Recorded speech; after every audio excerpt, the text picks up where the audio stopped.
Shalom saudara-saudara yang saya kasihi, bagaimana kabarnya pagi ini? Semuanya sehat, ada sukacita, puji Tuhan. Mari dengan senang hati kita menerima suara gembala lewat renungan pagi. Kita satu di dalam doa. Ucapan syukur kami naikkan kepadamu Tuhan Yesus. Semalaman kami boleh tidur dan menikmati dengan baik. Dan pagi ini kami boleh bangun menikmati kembali hari yang baru. Itu sebabnya berfirmanlah kepada kami untuk mengawali seluruh kegiatan kami di sepanjang hari ini. Segala pujian dan hormat bagi kemuliaan namamu. Di dalam nama Tuhan Yesus kami siap menerima firman. Haleluya. Amin. Tema renungan pagi ini yaitu saya masih punya. Terambil dari 2 Raja-Raja, pasal yang keempat, ayat kedua yang berbunyi demikian. Jawab Elisa kepadanya, apakah yang dapat kuperbuat bagimu? Beritahukanlah kepadaku, apa-apa yang kau punya di rumah. Berkatalah perempuan itu, hambamu ini tidak punya sesuatu apapun di rumah, kecuali sebuah buli-buli berisi minyak. Nah, saudara, karena terjepit kebutuhan ekonomi, seorang pemuda bernama Danny Simpson merampok sebuah bank kecil di Ottawa, Kanada. Berbekal pistol yang ia punyai, saudara-saudara, Danny merampok $6.000 dan dari bank itu. Tetapi ia berhasil ditangkap polisi. Uniknya, setelah diteliti, pistol kepunyaannya ternyata barang yang antik dan sangat langka. Pistol buatan tahun 1918. Kalau dijual diperkirakan bernilai $100.000. Nah, tetapi nasib benar-benar sudah diterima oleh Danny tadi. Istilahnya nasi sudah menjadi bubur. Danny dipenjara dan pistolnya diserahkan ke museum. Nah, saudara, andai kata Danny tahu jika selama ini ia sudah memiliki $100.000 di tangannya, yaitu seharga pistolnya yang langka tadi, ia tidak akan merampok hanya untuk $6.000 dan harus sekian tahun kehilangan kebebasannya karena ia dipenjara. Nah, saudara, banyak orang melakukan hal yang salah hanya karena mereka tidak menyadari apa yang mereka punya. Karena terdesak kebutuhan, seorang karyawan nekat mencuri uang perusahaan. Padahal ia sudah dipercaya oleh atasannya. Hanya untuk uang sekian, ia hancurkan kepercayaan itu. Dan saat ketahuan ia dipecat dan kehilangan mata pencahariannya.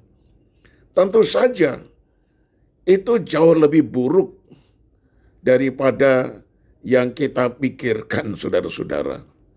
Janda yang bertemu dengan Nabi Elisa juga berada di situasi yang sangat kepepet. Ia terlilit utang dan penagih utang hendak mengambil 2 anaknya untuk dijadikan budak sebagai bayaran utang tersebut. Elisa bertanya, beritahukanlah kepadaku apa-apa yang kau punya di rumah. Elisa tidak merogoh koceknya atau berdoa agar Tuhan mengirimkan uang bagi janda itu melalui apa yang ia punya, yaitu minyak di sebuah buli-buli. Tuhan menyatakan mujizatnya dan menolong janda itu. Ini bukan soal minyak, saudara, Tapi janda itu tidak sadar bahwa sesungguhnya ia masih punya sesuatu di rumahnya. Dan itulah yang berharga. Karena ia masih punya Tuhan. Karena ia masih punya Tuhan. Dan ketika Elisa menyuruh dia mengumpulkan semua bejana yang ada di rumahnya, kalau perlu juga meminjam semua bejana-bejana dari tetangganya, lalu kemudian bejana itu diisi dengan minyak yang dalam buli-buli itu. Ternyata minyak itu tidak habis-habis, sampai semua bejana itu penuh, baru kemudian habislah minyak dari buli-buli itu.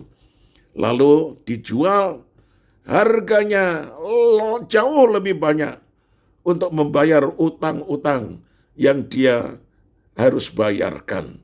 Nah saudara, mujizat terjadi. Jadi janda ini masih punya sesuatu. Dan itu bukan masalah buli-buli yang isinya minyak, tapi ia masih punya Tuhan. Ini yang harus kita catat. Sebelum kita mengeluhkan hidup kita, saudara, sebelum kita nekat melakukan tindakan yang salah karena kita terjepit keadaan, ingatlah apa yang masih kita punya. Pengharapan kepada Allah itu harus saudara miliki. Mintalah hikmat dan kekuatan dari Tuhan agar kita tetap melangkah ke jalan yang benar. Ibrani 13 ayat 5 berkata, Aku sekali-kali tidak akan membiarkan engkau, dan aku sekali-kali tidak akan meninggalkan engkau. Itulah janjinya. Ia sanggup menolong saudara. Bahkan dengan hal-hal yang selama ini sudah kita punya. Tetap berusaha sebaik-baiknya dengan apa yang Anda punya. Dan mintalah penyertaan Allah atas diri saudara. Saya tutup dengan kalimat ini. Tuhan seringkali memberkati kita melalui apa yang sudah kita punya. Amin. Kita satu dalam doa.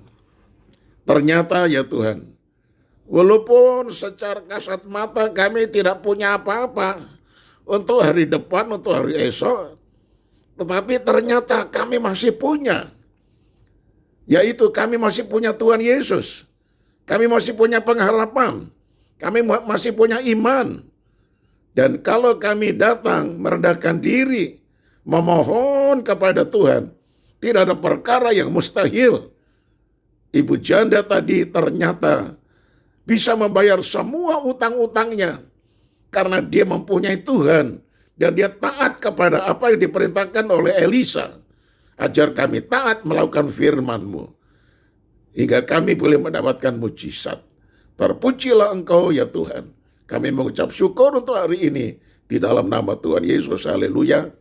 Amin. Nah, salam saudaraku, sampai berjumpa esok hari dan tetap semangat karena saudara masih punya sesuatu. Amin.